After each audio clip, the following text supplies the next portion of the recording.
Do you want to find an archived story on Instagram?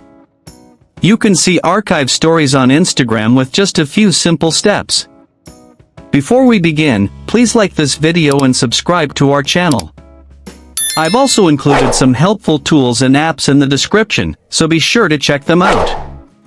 To find archived stories on Instagram, first, open the Instagram app on your mobile device.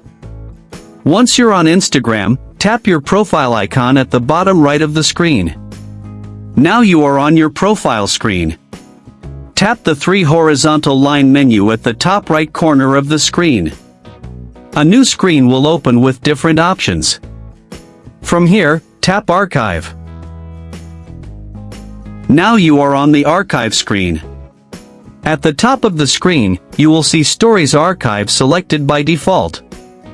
Here, you will see different archived posts and stories. To view only archived stories, tap on the down arrow at the top of the screen and select Stories Archive option from here. Here you will view all your archived Instagram stories arranged by date. Tap on any story to view it, reshare it to your story, add it to highlights, or download it if needed.